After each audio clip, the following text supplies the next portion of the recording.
How's it going, everyone? It is Liam Callison here, as we are reacting to another episode of Supernatural. This is episode number 8 of season 4. Yeah, intense stuff last time round. We had Castiel meet Sam, which wasn't awkward whatsoever. Like, especially because the fact that Sam was like, "Oh my god, I've always actually wanted to meet someone from the upstairs," and Cass has been like, "Yeah, I've heard some things about you too, bud," and let me say, not impressed. So it got really intense last episode, especially with Castiel closing out the episode, stating his uncertainness really in terms of following certain orders, etc., hoping that Dean's way would come through. So I really thought that it was intense stuff. Why don't we get into this episode of Supernatural? I'm excited to check it out. So that said, let's go.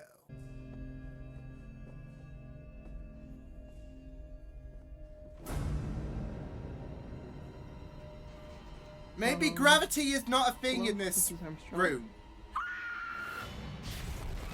It's just an idea. Reports of a ghost that's been haunting the showers of a women's health facility.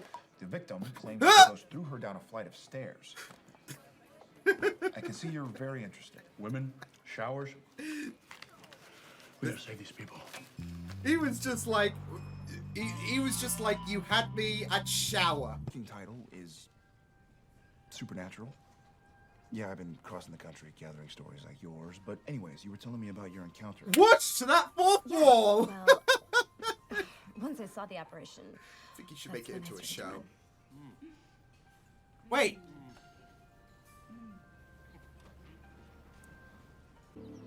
Okay. What do you suppose made that? Not Bigfoot. That, is a Bigfoot. No, I mean, it is a Bigfoot, but not Bigfoot. No. No way. No way. Our, teddy bear doctors. Really? Can you please take a look at him? Sure. Oh, my God. What the hell? Close the friggin' door! See what I mean?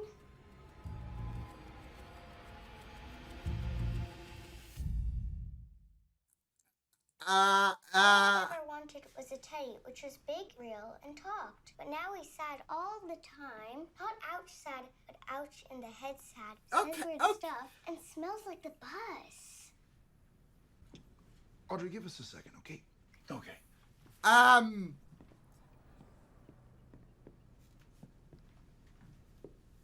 we... Should we... How? Shoot it? Burn it? I don't know.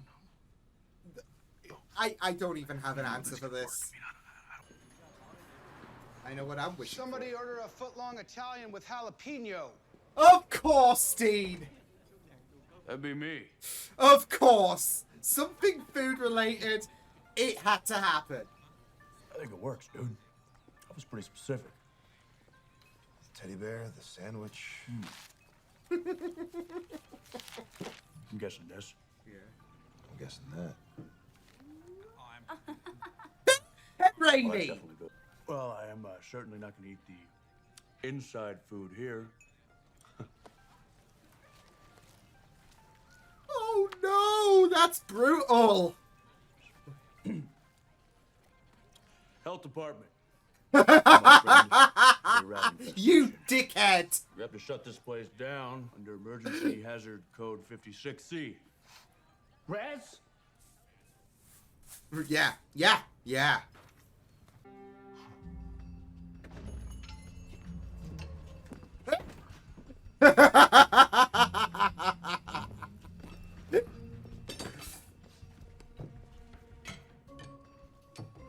What is this? You're gonna break my fountain. Sir, I don't want to slap you with a 44/16, but I will. That's Sam!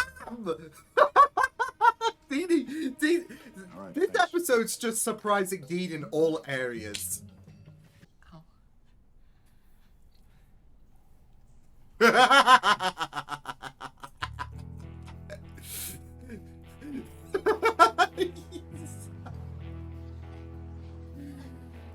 That's what you would wish for. Wow.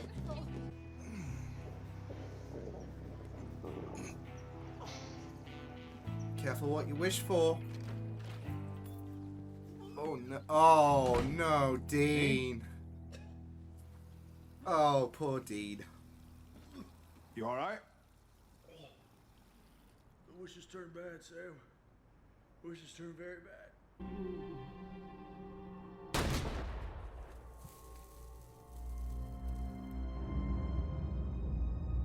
I said something a minute ago. Oh, he's still alive because he's all filled with stuffing. See, now now the bear is like, I'm a bear! Undo it! Undo it! Are you happy? I love you more than anything. I know. But that's not those true feelings. It's all scripted. And I love you. Very much. You just even said it. I had to. That's why I want you to start doing things that made you happy before. Ooh. Yes, miss, I'll try. Mm-hmm. Okay. Jeez. Okay. Okay. Okay. Okay. Okay.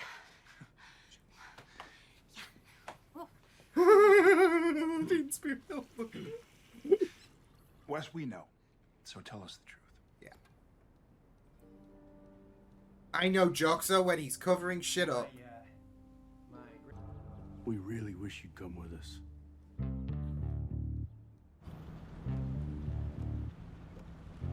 I don't get it. So my wish came true. Why does it have to be a bad thing? Because the wishes go south, Wes. Your town is going insane. I mean, come on, you gonna sit there and tell me that your relationship with Hope is functional? Yeah. That's what you wish for? I wish she would love me more than anything. Yeah. And how's look that what call happened. healthy to you? What did they You hit? hit something? I didn't see anything. Oh, oh my Careful what you god! wish for. The bloody Who says that? naked person. Jerks like you guys. The ones who got it so easy because you happen to be handsome. Easy. Yeah. Women look at you. I mean, this is what I was thinking about though. Like, Oh, that should cover it. holy sherbet!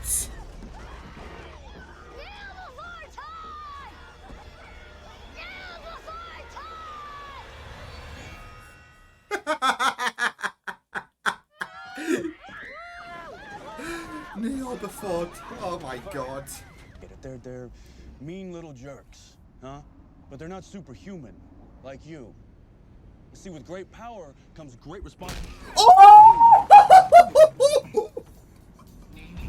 He really does not like that quote. Because that's life, Wes.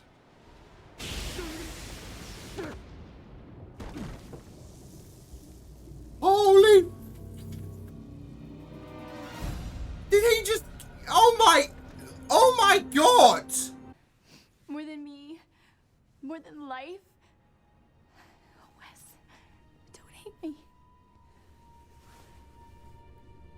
Well, Wesley's gonna start to realize that the boys It'll were be okay. I'll make it okay. It'll be okay.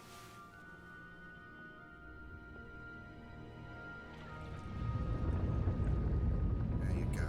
Did the right thing. No more, okay? I wouldn't Dean, mess with this kid anymore if I were you. Dean, we love you. Stay back! Again, another case where Dean would just be a really, really great father. Feel so bad for Wes.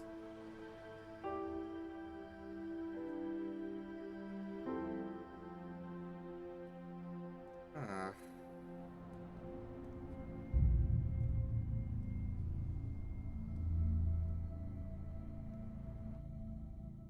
I mean, you're only human, aren't you? And I think a lot of us, like, if we got that chat, I think. Just shoulder this thing alone. You gotta let me help. How? You really think that a little heart-to-heart, some sharing and caring is going to change anything? No, but Huh? have Or someone somehow heal me? to be there for you. I'm not talking about a bad day here. I know that. The things that I saw, there aren't words. And I could never make you understand. So Oh, I'm my sorry. heart. No.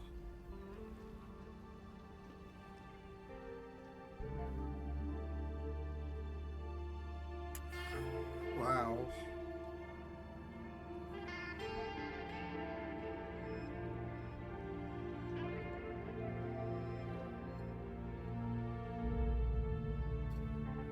Oh, ouch. My heart took a right beating there. I mean, I think that those words were just really beautiful.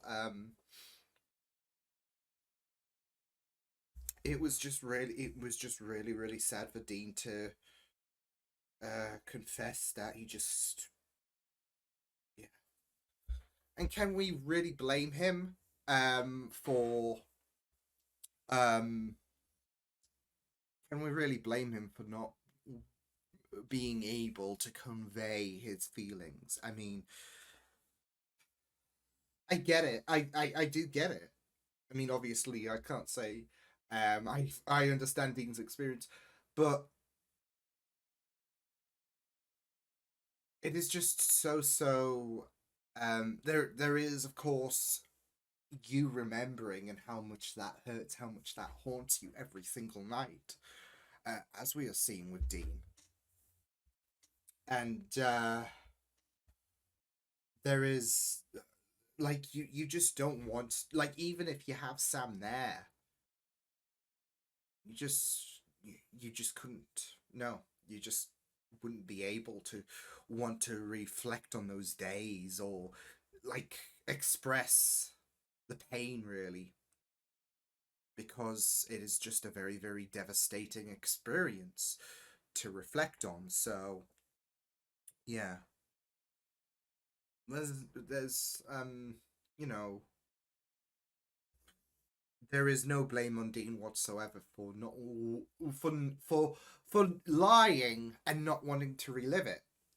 Um, I mean, Sam's got a point. You can't shoulder this. Like, in terms of being able to try and process everything, it's especially Dean himself. He wouldn't be able to do it, but you can see Sam is trying his best to be there to be supportive as much as possible, but I think it would just break Dean if he reflected on it. And Dean's not one who breaks very easily. He is a tough cookie to crack, but I feel like in that scene, yeah, he was trying to hold it together because, as he said, nothing can convey what I went through. But, you know, apart from that, we had to have pain for those, you know, final few minutes of an episode that was absolutely insane. I think, you know what? Not to take a light spin on what Dean said at the end, because that was really painful and that was probably one of the saddest pieces I've seen so far in terms of Dean and his emotions. But I don't think words can convey this episode, because as soon as you saw the bear, I just broke. I just broke. That was a crazy, crazy episode, though. Yeah, that was something that I was not expecting whatsoever. Um, oh, it was a blast. Of course, those final few minutes were pretty devastating in terms of Dean expressing how Sam could not understand the level of pain he went through, and he's not saying that just for the hell of it, like, oh, you can never understand, etc. Um, let's not forget, only a few months, you know, on Earth, etc. is not the same in terms of its time length in hell. It's a lot longer. Um, so Dean went through all that pain, all that suffering, all those years, and it's not just that though, but it's how he was tortured, how he suffered, etc. Every single moment with no sleep, no anything but torture and pain. Obviously we've only seen glimpses and whatnot of Dean suffering via his dreams, etc., and of course the ending of season 3. But there is a lot that we don't know what Dean went through, and it no, it's not pleasant. So, and I can understand why. Yeah, as well as the fact that he doesn't want Sam to react badly, not in the sense of him just breaking down or whatever. Well, he even said words cannot convey, but I'm just thinking back to when Sam said, I want Lilith's head on a plate. Which he would be genuine about, like especially with the fact that he knows that Dean is hiding the fact that he is keeping information about his time in hell in the dark, and with everything that went on with Dean's death, I mean that as well as the fact that there is that element of Sam's blood, there is that element of anger and pain and a desperation to get vengeance on Lilith for what she put the boys through with those months that Sam didn't have all that time. So he doesn't want, like, if he could translate what he went through into words, Dean wouldn't be able to want to tell him because of the fact that he doesn't want Sam to react badly. He doesn't want, like, he's already concerned as heck in regards to Sam and his attitude, especially with him partnering with Ruby and everything, especially the demon blood to consider as well. So he doesn't want Sam to do something that he would regret. Because that vengeance, that can do that, really. That can really put you over the edge and make you do something that you might regret later on in life. So I don't know if that day would ever come. Like, say if we do get Sam dealing with Lilith, I don't know if there's going to be a moment like, oh yeah, but still, like when you talk about like you don't want to talk about a painful endeavor, and you don't want to talk about memories that are just going to hurt you as well. Like, that's another thing in terms of looking out for Sam.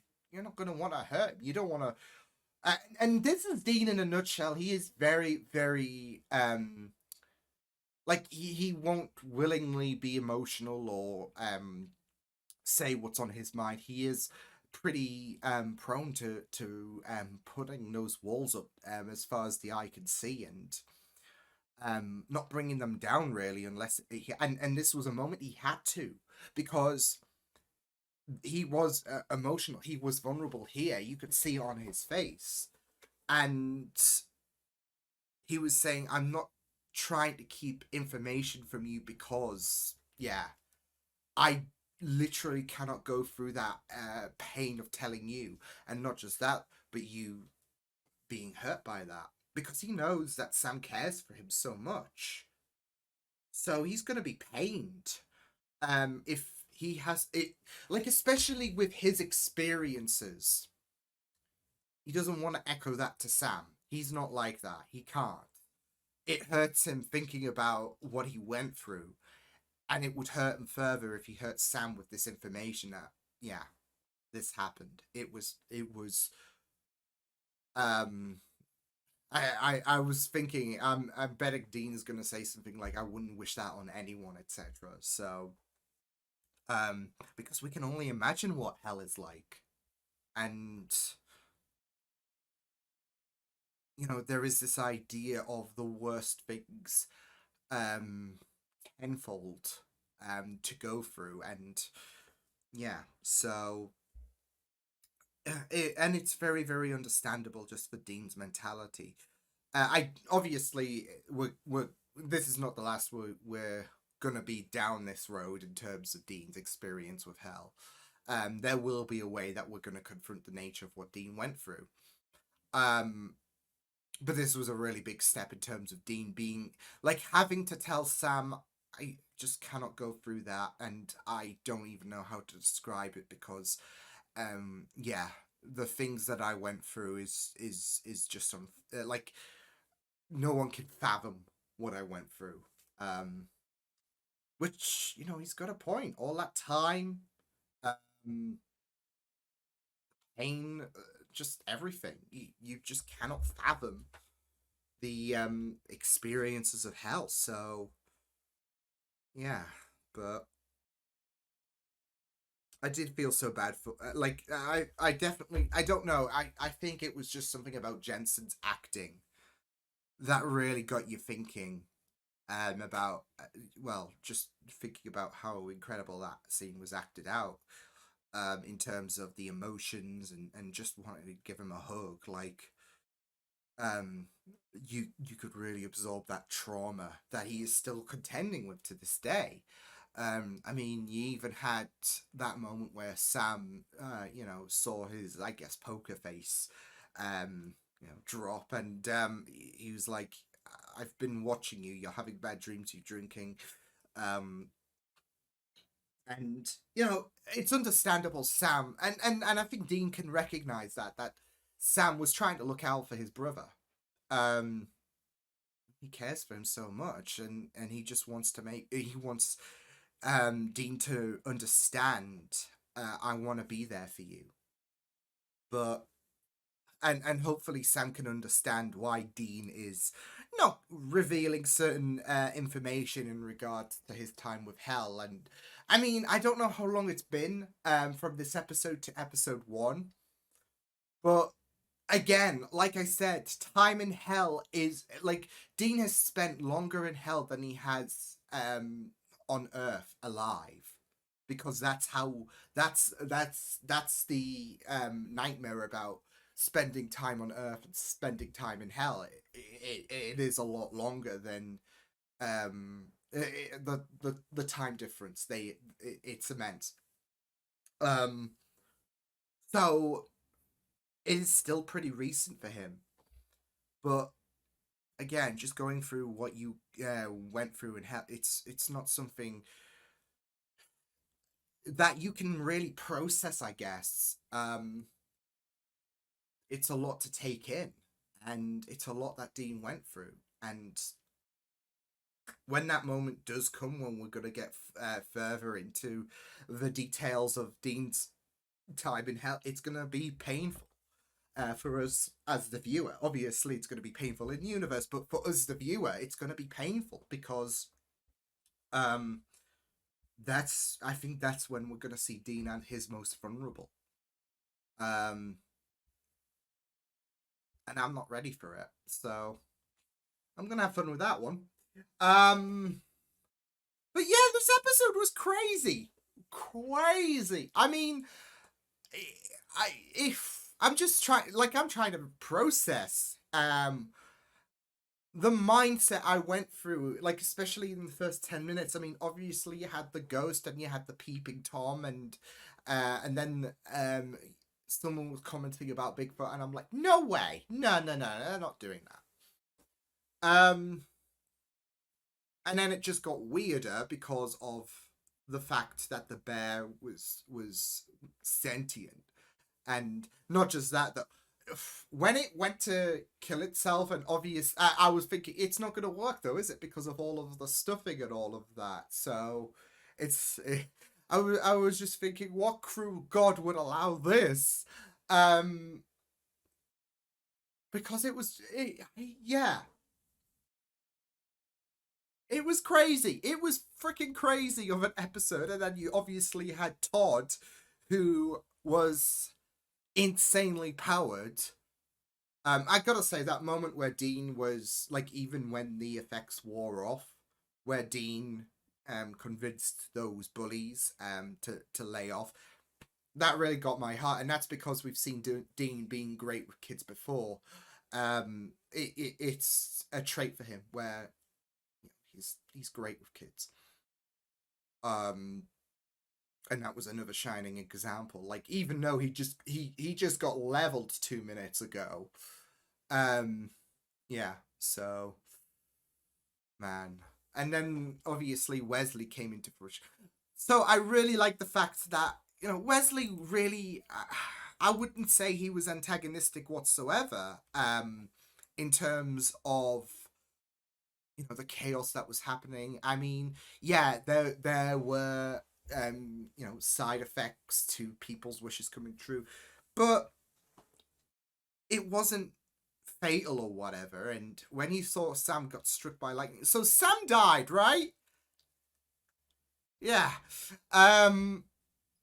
No, but he saw Sam getting struck by lightning, and he's like, well, I think I should do something about this. So yeah. And obviously, with wishes, it is a thing that is something that you just can't like if something good happens, like from a wish, or your wishes come true, etc., it's gonna be hard to let go of that attachment, even if it's not real. Like we saw with Hope, where there was that moment, I was told to, etc. You could see that reality hitting, and then obviously when the wishes were undone, yeah, you could see that despair, really, and you felt so bad for Wesley, not gonna lie, because he just thought that these were harmless. He thought that these wishes, was yeah. um but I think you've really got to see everything just come about, really, and that's and like I said, that's what happened when he saw poor Sam just getting leveled there. So yeah, but I did like how some of the things were like not too severe in regards to the consequences to like the stomach ache for Dean. Of course, it was going to be something food related when it came to, Dean's wish. So yeah, but yeah, man, it was really, really yeah. And I've got to say, like, going on more about Wesley, I mean, you could um I mean, he was talking about how he felt compelled to fill, I guess, that hole that his grandfather left, really. But not just that, though. Um, like I said, you didn't really get an antagonistic nature, and I think that's just common sense, really, in regards to in regards to, just the direction things went around. Wesley began to feel a bit of remorse, but it's Ted Raimi, and he played Joxer in Xena Warrior Princess, and there's even moments there where you just feel so bad for Joxer. Yeah, Joxer was a bit of a doofus, and sometimes the punches to the face were, kind of deserved by his own incompetence. But there are certain bits and pieces where you just sympathize with him, and Ted Raimi did a really, really good job there. So it's the same here, where he had to realize the coin was cursed, and he had to relinquish it. And like I said, with wishes, it like, especially if it's something so satisfying, like, oh, I like, I guess the lottery thing. I mean, all your financial problems, yeah. But you've got this opportunity to make your, to capitalize on your life, because hey, this thing is legit, so why not? um but I think he had to realize the consequences of, what the coin did, before, like the actual consequences, like Sam getting hit with that lightning bolt. um and you had to realize at that moment, it's selfish for me to put people in harm's way, because it's not like I mean, he could have went on a tirade about you know, people dying, etc., and as long as he's happy, that's all well and good. But that wasn't him. He felt bad, and he's like, well, I can't do this. So yeah, but it was really it was a really crazy episode. So yeah. Oh man, I just really loved this. Sad ending, of course, but chaotic 30 odd minutes, 35 minutes. That was like, just seeing all of the chaos that happened was really fun. So yeah, but I will see you guys next time. Hope you guys enjoyed this reaction. You check my videos on the right if you want to check out more of my content. You can also subscribe to my media feeds and channel if you want to. Hope you guys enjoyed this reaction. Hope you guys take care, and I will see you guys next time. Toodles!